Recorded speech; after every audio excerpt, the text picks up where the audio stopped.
এটা ইতিহাস রেকর্ড এই পার্লামেন্টের এই লেজিসলেশন সাক্ষী দিবে।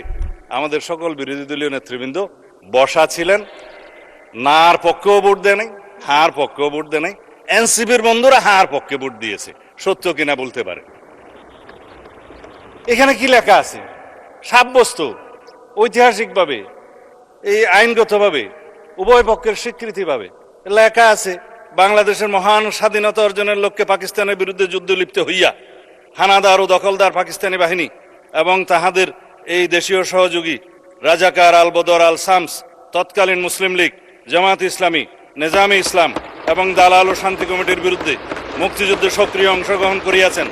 এই সকল বেসামরিক নাগরিক উক্ত সময়ে যাহাদের বয়স সরকার কর্তৃক নির্ধারিত নিম্ন বয়সের সর্বনিম্ন বয়সের মধ্যে এবং সশস্ত্র বাহিনী, east Pakistan rifle, EPR, police বাহিনী, মুক্তি বাহিনী, প্রবাসী বাংলাদেশ সরকার ও উক্ত সরকার কর্তৃক স্বীকৃত অন্যান্য বাহিনী, নৌ কমান্ডো, কিলো ফোর্স, আনসার সদস্য এবং বাংলাদেশের নিম্ন বর্ণিত নারীগণ, নাগরিকগণ ও বীর মুক্তিযুদ্ধে অন্তর্ভুক্ত হইবেন। তার মধ্যে বীরঙ্গনা হয়েছে, নার্স, ডাক্তার, চিকিৎসকদেরকেও বলা হয়েছে।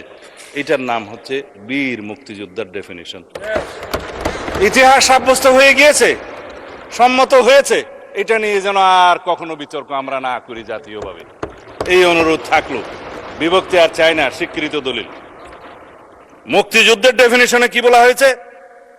1971 খ্রিস্টাব্দে 26 মার্চ থেকে 16 ডিসেম্বর পর্যন্ত একটি স্বাধীন গণতান্ত্রিক রাষ্ট্র হিসাবে বাংলাদেশের জনগণের জন্য সাম্য, মানবিক মর্যাদা ও সামাজিক ন্যায় বিচার প্রতিষ্ঠার আকাঙ্ক্ষায় হানাদার ও দখলদার পাকিস্তানি সশস্ত্র বাহিনী এবং তাহাদের সহযোগী রাজাকার আল বদর আল শামস, তৎকালীন মুসলিম লীগ, জামাত ইসলামী, নেজাম ইসলাম এবং দালাল ও শান্তি কমিটির বিরুদ্ধে পরিচালিত যুদ্ধ, যাহার নাম মুক্তিযুদ্ধ, সাব্যস্ত হয়ে গিয়েছে। ফেলে দিলাম মাননীয় স্পিকার, আর কখনো কথা বলার প্রয়োজন নাই। এখন বাংলাদেশের ইতিহাস নিয়ে যদি আমি কথা বলি 1971 থেকে 2026 পর্যন্ত, এগুলো অনেক কথা ঘাটাঘাটনি হবে। অনুরোধ করেছেন আমরা যেন ওইদিকে না যাই। আমি বিস্তারিতভাবে বলবো না, সম্মত হয়েছি। কিছু কথা রেকর্ডে না রাখলেই নয়, সেজন্য মানে স্পিকার, আমি কি এখানে কাউকে জাতীয় বেঈমান বলতে পারি? এটা অসাংবিধানিক হবে। হ্যাঁ, ঠিক আছে, আমি চাইলে আওয়ামী লীগকে জাতীয় বেঈমান বললাম না 1986 সালে, এবং তাদের যে সহযোগী হিসাবে, সহযোদ্ধা বা হামসফর হিসাবে ইলেকশনে যারা গিয়েছিল, তাদেরকে আমি কিছু বলতে চাই, এটাও আমার বলা ঠিক হবে।